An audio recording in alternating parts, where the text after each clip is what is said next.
Hello Pisces, and welcome to your reading for the week of January 16 through 22, 2024. I'm now back from traveling and I'm finally going back to doing weekly readings. If you are new to this channel, welcome.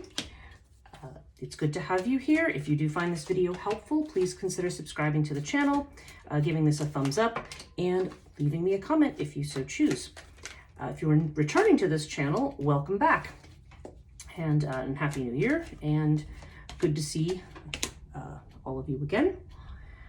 And I did want to mention, this is a reading for Pisces Sun, Pisces Moon, Pisces Rising, or somebody who has some other kind of significant Pisces placement in their chart.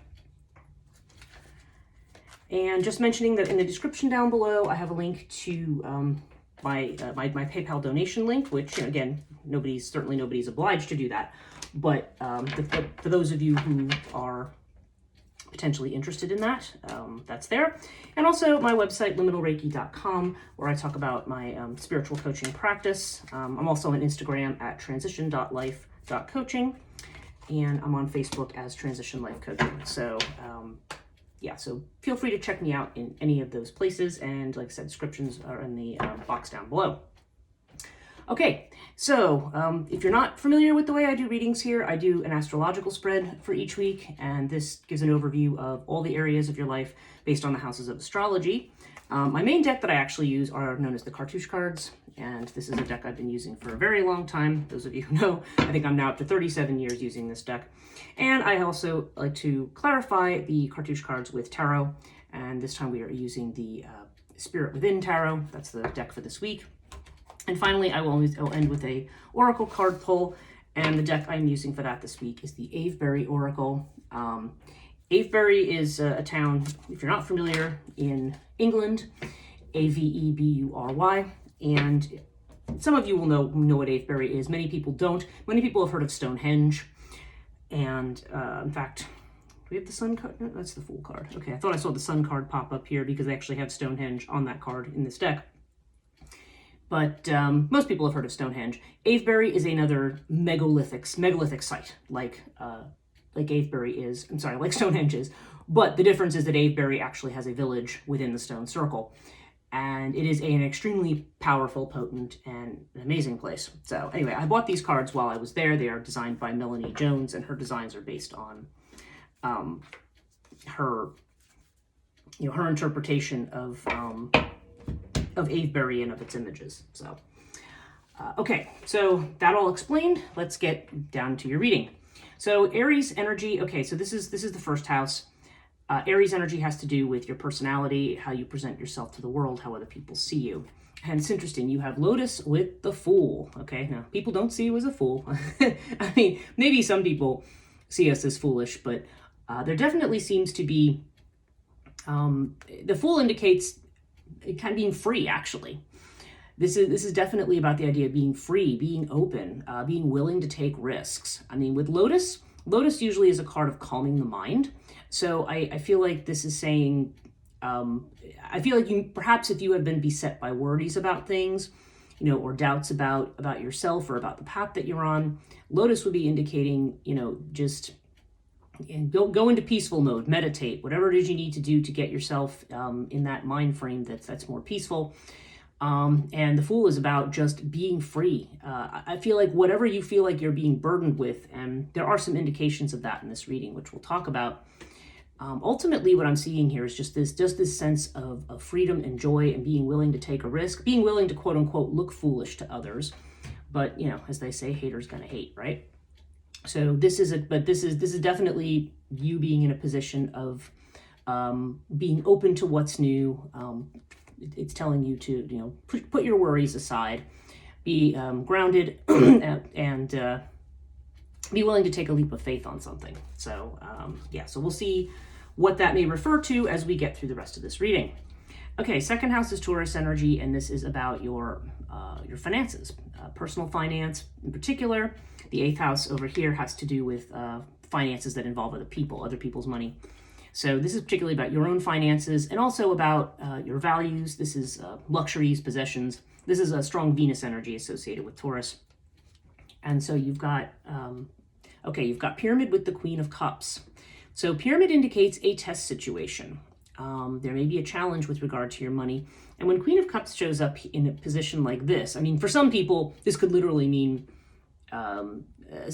spending money on somebody, maybe on a particular individual. Cups are usually water sign people, Cancer, Scorpio, or Pisces.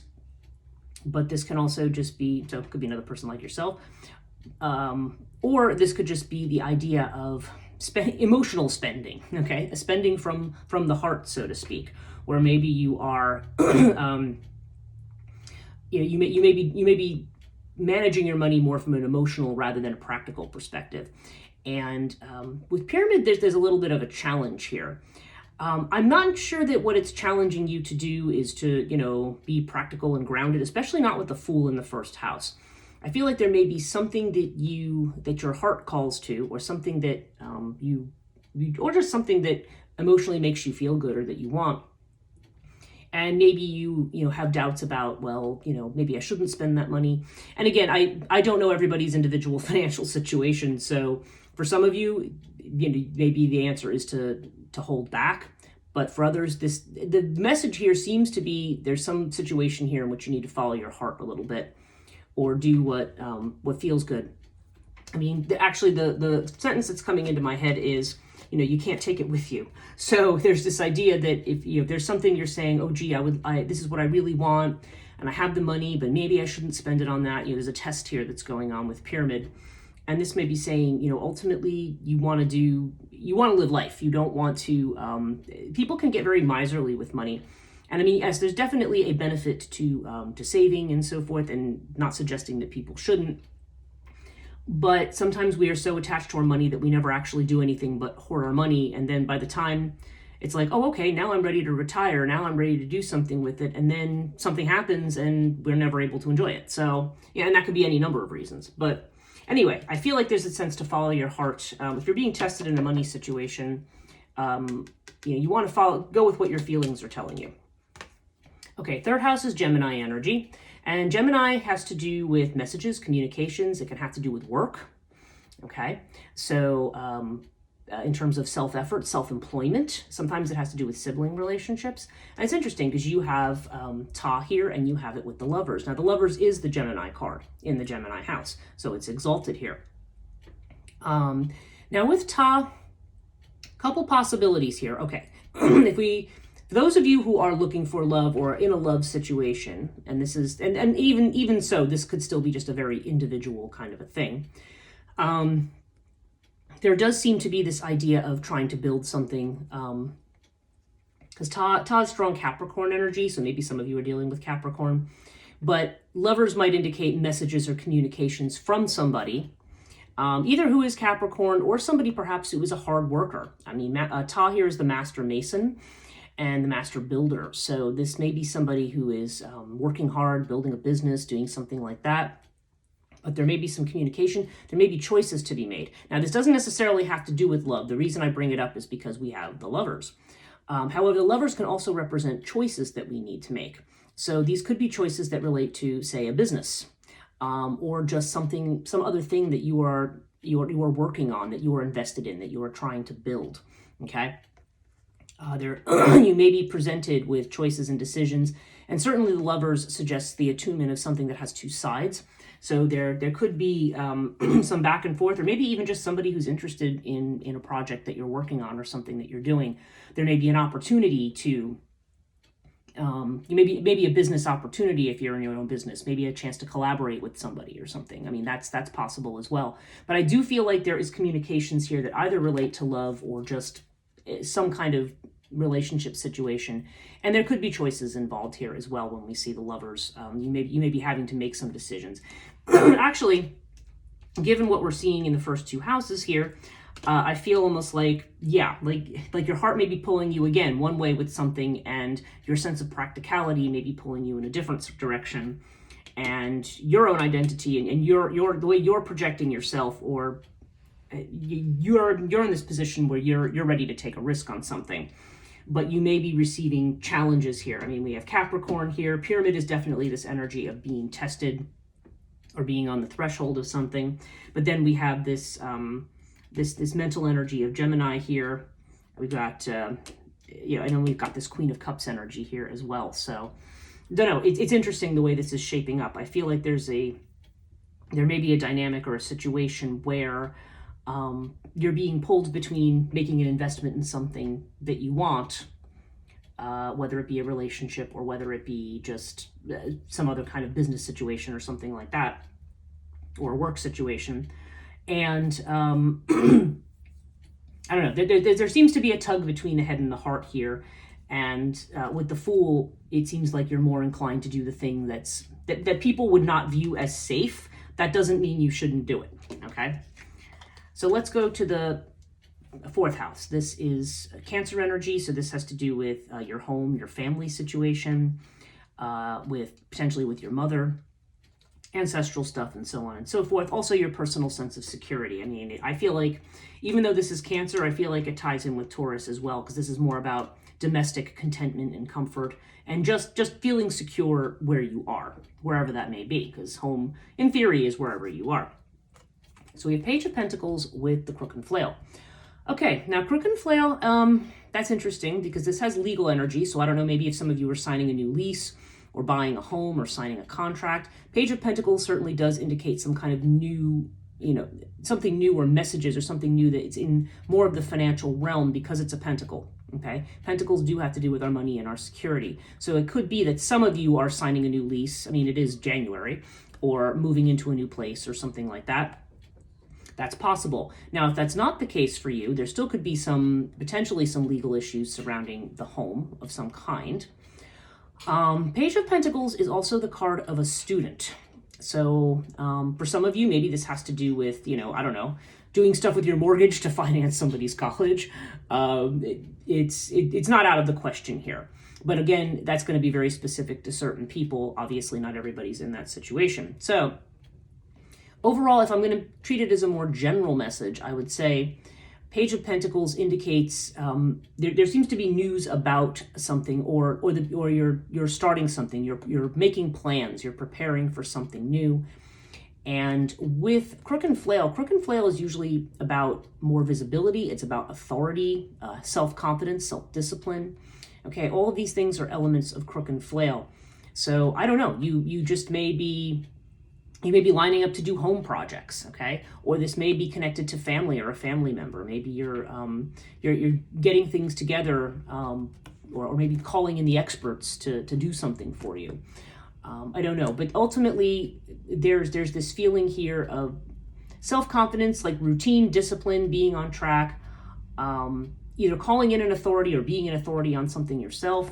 But we have it with this Page of Pentacles energy. So I don't know, some of you, if you work remotely, this could just be that you are doing something, like maybe you'll be doing some teaching from home, or maybe you'll be taking courses from home.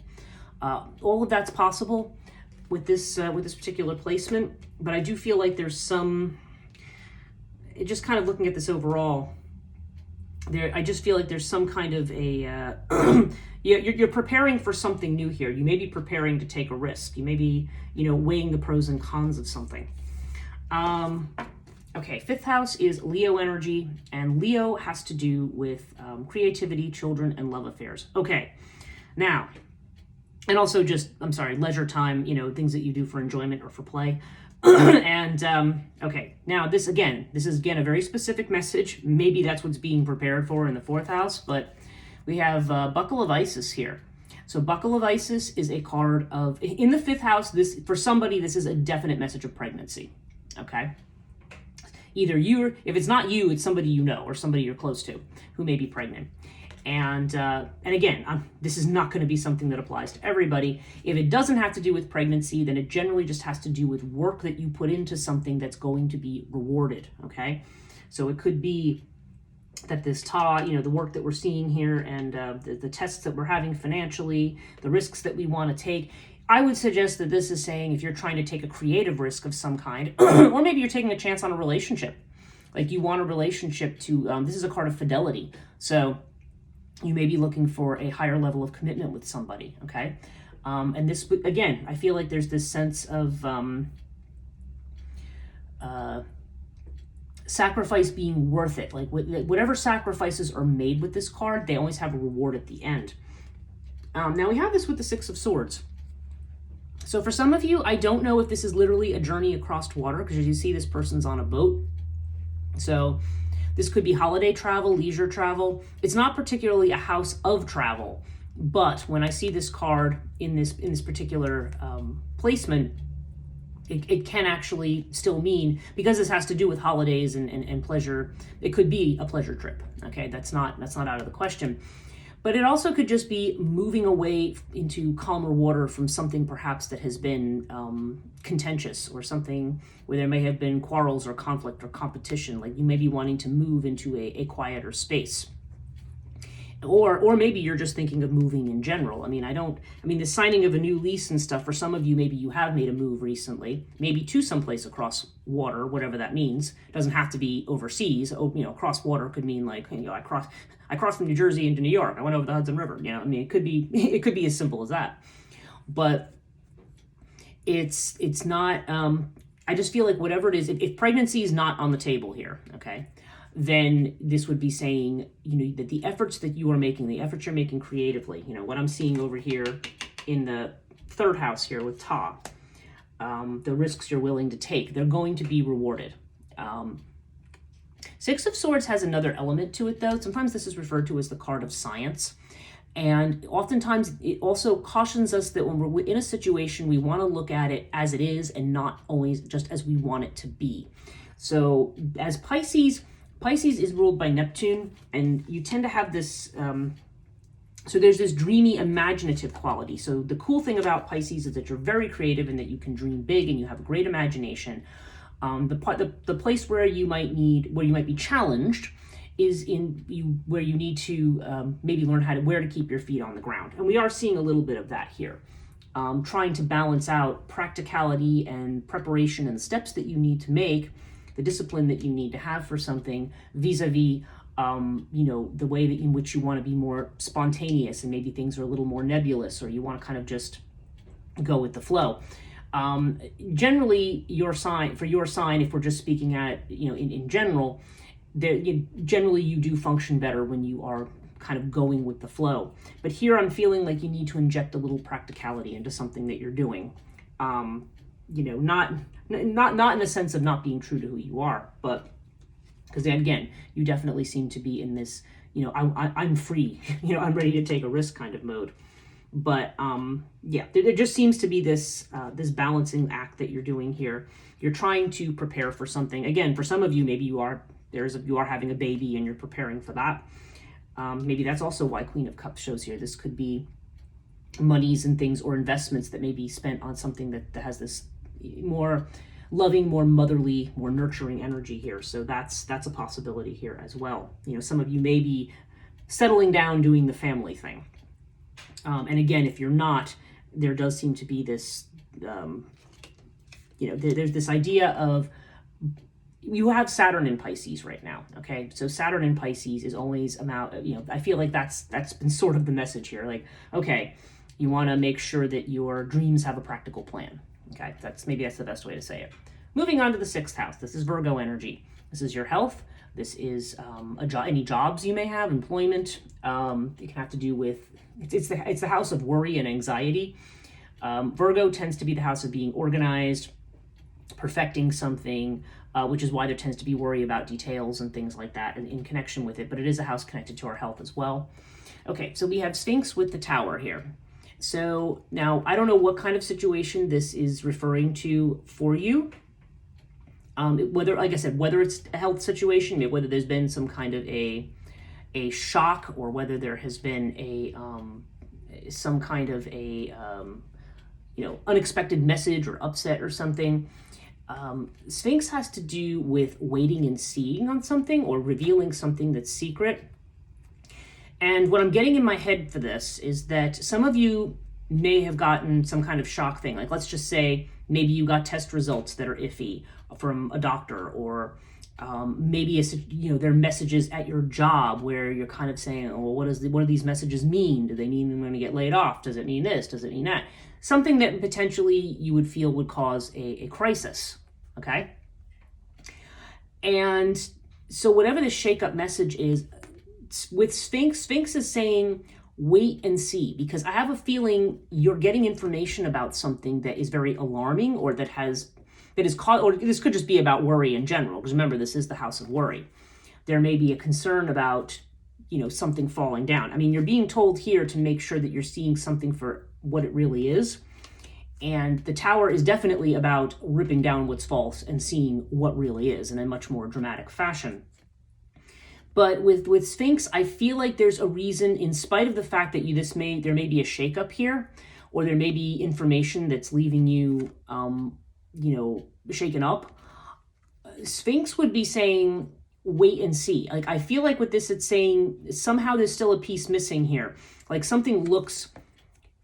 you want to make sure you have the whole truth of something. If something looks bad right now, I think it's saying wait until you have all the information. Like, don't immediately jump in and make a negative judgment about something. Like, I feel like, this is saying, whatever shock you have here, your course of action would be to just sit back, wait and see, and don't make a decision on whatever it is yet, because there's more information to come, I'm pretty sure.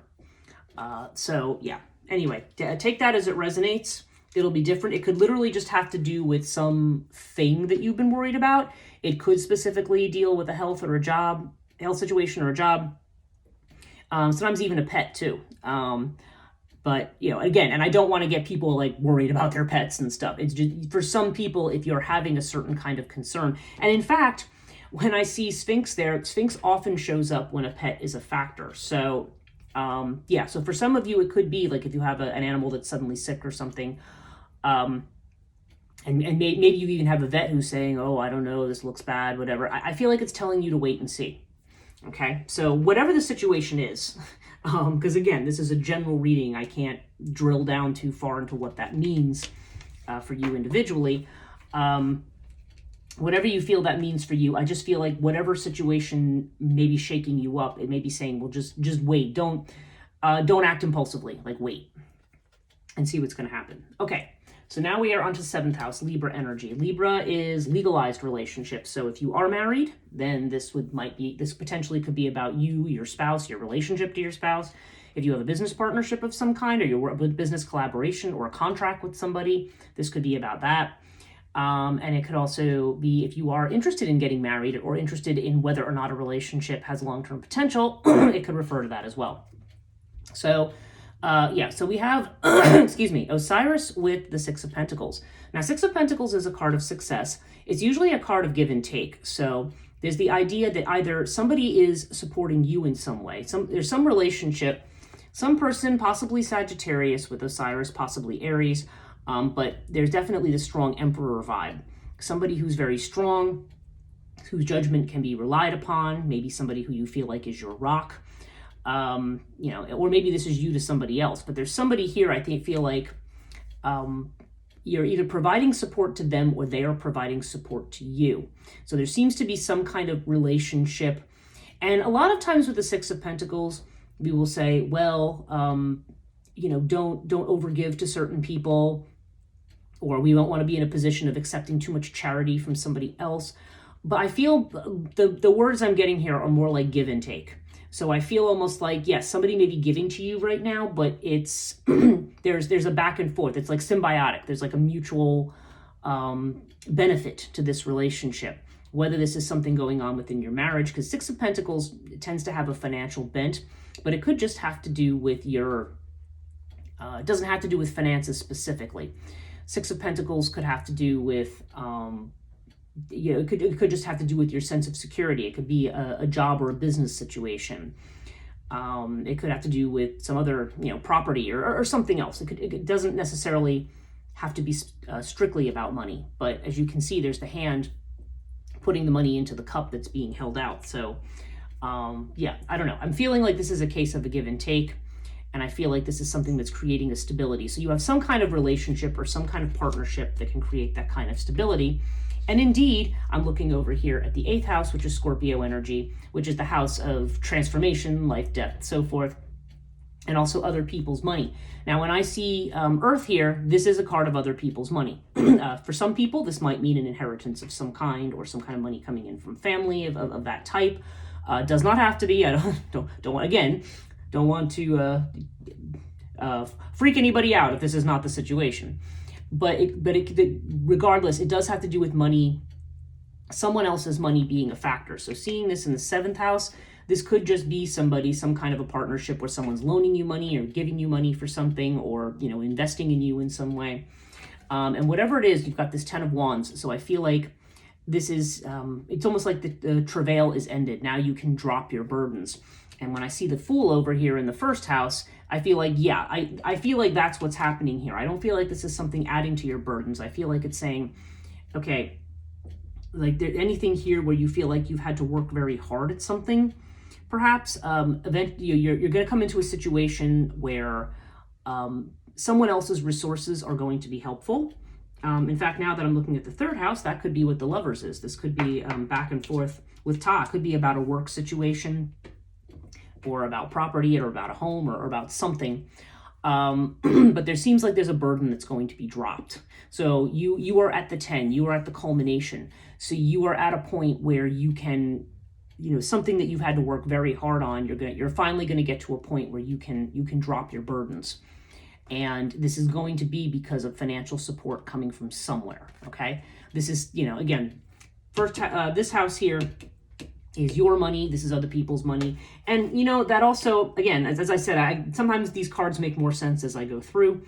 For some of you, this could mean in the 2nd house, the Pyramid could be, the test or challenge could be accepting someone else's money. It could be that this Queen of Cups person is the person giving you the money, or the money is coming from somebody like this. So, yeah, I feel like, you know, when people offer us money for something, we can, if we're very independent, there may be a reluctance to accept it. There may be a reluctance to accept, you know, any kind of charity, what we maybe feel is charity being offered.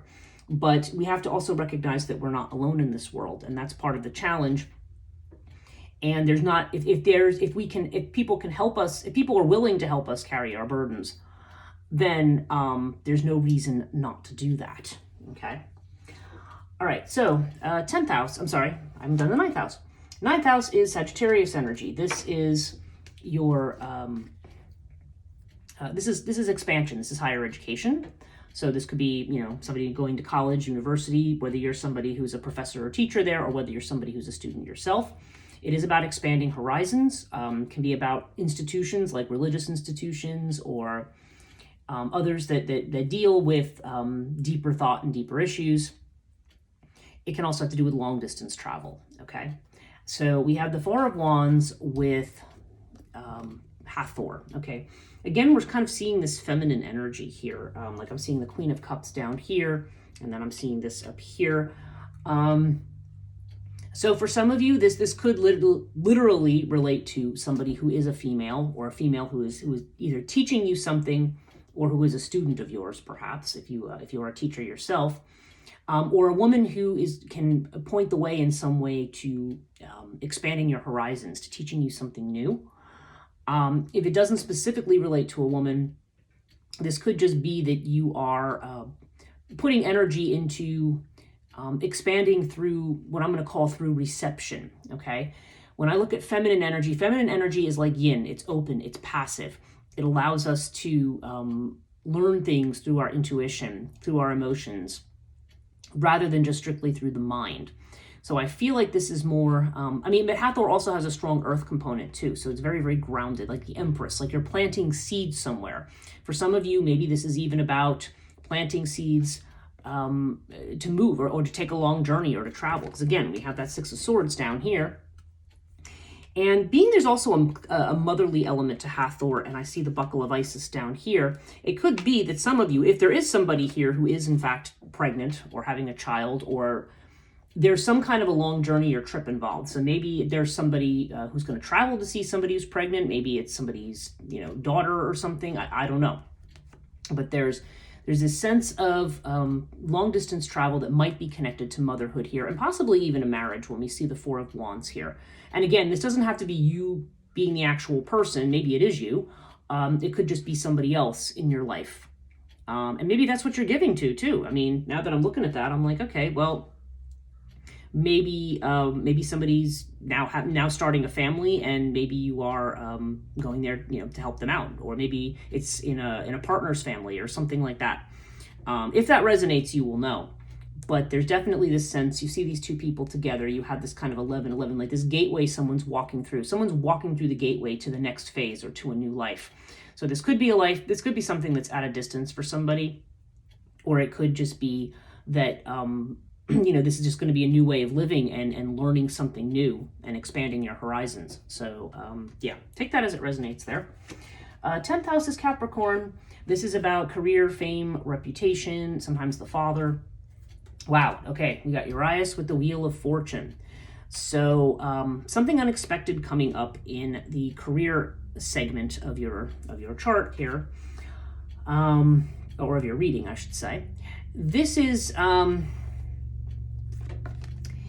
Urias always has to do with things that we don't expect, I guess. It's things that come in out of the blue. Now I'm seeing the Tower over here in the 6th house, which is the house of job, and this is the house of career. So yeah, there's something, and then the fact that the Sphinx is down here. Now I'm almost convinced that this is not a health issue, but rather for somebody a job issue, okay? Maybe there's going to be some unexpected change.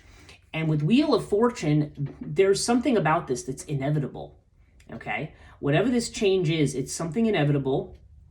It might be a shock to you, okay? But it is something inevitable, in the sense of you were heading in this direction. So, for instance, if you're working for a place that now decides they're going to close, or I don't know, something happens where the wheel turns, okay? There's going to be a change in fortune. However, with Urias, this is actually a very good sign to me. This is maybe why you may be being told to wait and see. Because whatever information is going to be revealed, I have always found Urias to be, even though it can represent like hidden enemies and things like that, I've never seen it that way. In all the years I've used this deck, Urias has always managed to be a situation where you think you're screwed, and actually it's saying, no, things are actually better than what they look. Like the wheel is turning in your favor, not against it. So I don't know. So this to me strikes me as something I would think of as an opportunity disguised as a loss. There may be something that's changing for you, but it's saying don't panic, wait and see, because something much better is coming. Okay? So whatever's happening here, it's shunting you towards something that is more part of your, I guess for lack of a better term, destiny. I'm not a big person who believes in like you've got this whole planned destiny. But when I see this, I do feel like there's inevitability, like the universe is pushing you in a new direction. And you will see how this will work out for you. It's just something Urias comes up when it's something you're not expecting. And it may come out of the blue. But it is something that is going to be have a positive result for you. So again, and it may be something that sets you free. It may be something that allows you to lay down your burden. Okay, so yeah, and again, and it may be a financial offer from somebody else. Maybe you've been wanting to start a business or have a business partnership down here, and maybe somebody's ready. Somebody who's got what it takes is ready to invest in you. I mean, that's possible here. So. Again, it'll be different for everybody, but okay, 11th house. This is, okay, your destiny, your goals, your wishes, your friendships, and also your social circle, networks and things like that. Okay, we have Ankh with the 4 of Cups. Yeah, that's interesting because I'm also thinking about this in connection with the pyramid over here. 4 of Cups indicates that we're often looking at what we don't have rather than the cup that's being held out to us. Like this guy's, looks frustrated looking at these 3 cups here. But here's the thing here, and that's this thing here. Now, this could be, truthfully, okay, I've seen this more than once. Sometimes this shows up in the friendship house when a friend is going to become a more intimate partner, like more like a love partner. So there could be a friendship that's becoming something more for some people. However, this could be something that you don't see right now. When we have this, we may not, there may be somebody who's right there for us and we're not looking at them. and or we're, for some reason, we are second guessing, or we're dissatisfied, or we're bored with something. There's definitely a restlessness to the Four of Cups, but there definitely seems to be the sense that you have the chance to have something here. I mean, Ankh to me is about love, it's about passion, it's about being deeply immersed in life and enjoying life. So I feel like there's something to be found here within your friend groups. There's an opportunity here you don't want to miss, okay?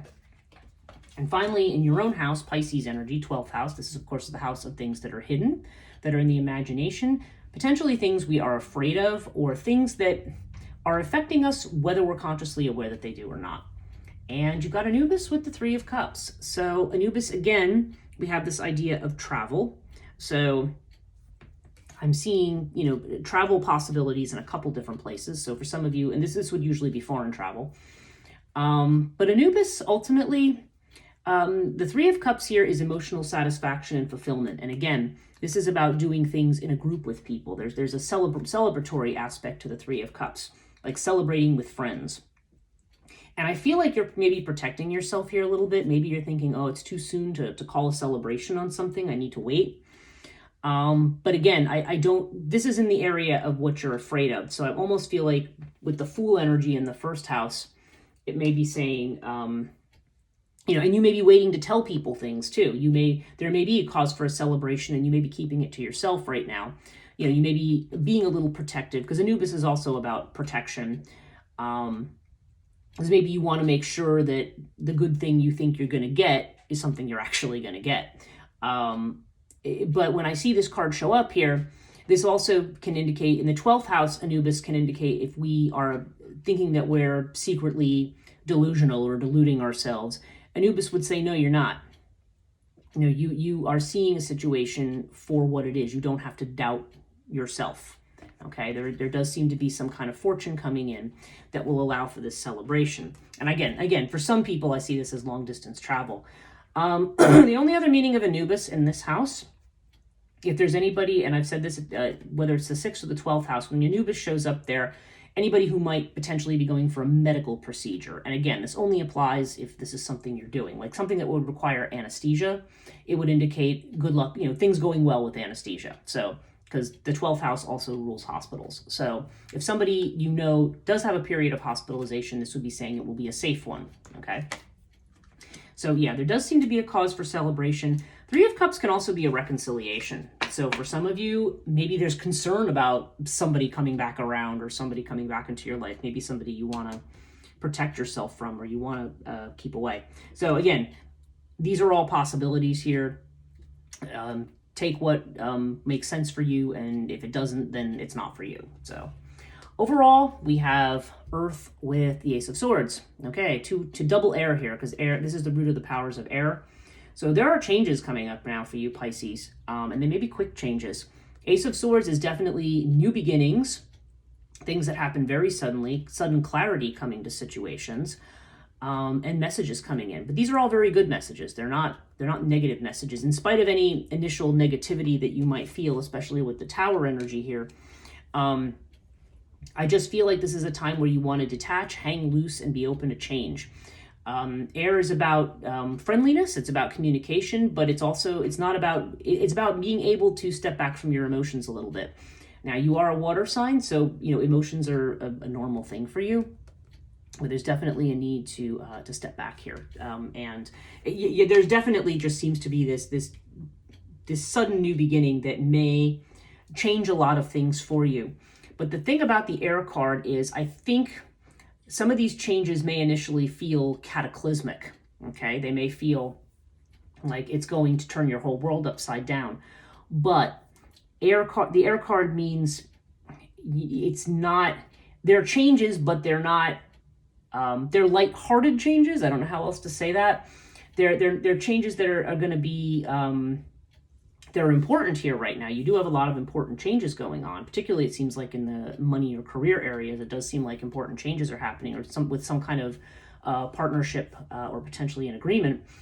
But whatever it is, it's not going to be something that's going to, you know, completely shake your world. To, you know, it's not so much the tower energy overall. Overall, it's just saying whatever it is, it's going to be something that you moves quickly, and you go with the flow of it, and it's not ultimately going to be something that's going to, you know, completely destroy or disrupt your life. It's a much lighter energy with air, I guess is what I'm trying to say. It's not. So, okay, so now let's look at your Avebury Oracle card for the week.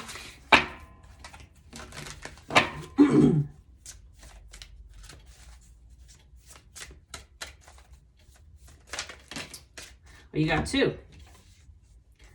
Okay, you have resistance and you have rising. Okay, so let me tell you what these mean. Resistance. Do not resist the path laid for you. Everything has a purpose. And then you have rising, which says, the challenges you meet may be painful, but fire still breathes and you will rise stronger. Okay. So yeah, this completely fits in with the Tower and the Wheel of Fortune here, because it's saying, yeah, there may be changes coming. It's better not to resist these changes, just to go with them. And air is also about flowing with it, because it will not prove to be as big of a disaster as you think it is. There's something coming that's going to enable you to lay down your burdens and to be free. So whatever's coming, even if it's something you're fearful of. And again, for some of you, I don't know if this has to do with having a child. Yeah, you take that as it resonates. But some kind of a change is coming here, and it's actually ultimately going to bring you to a very, very good place. And whatever you're afraid of here, whatever your fear of not celebrating here, I think things are actually going to turn out to be very, very good, even if they seem rather shaky right now. So I hope that helps you, Pisces. Thank you for watching, and again, please consider give a thumbs up to this video, leave me a comment, and consider subscribing if you find these helpful. Thanks so much, and we'll see you next week.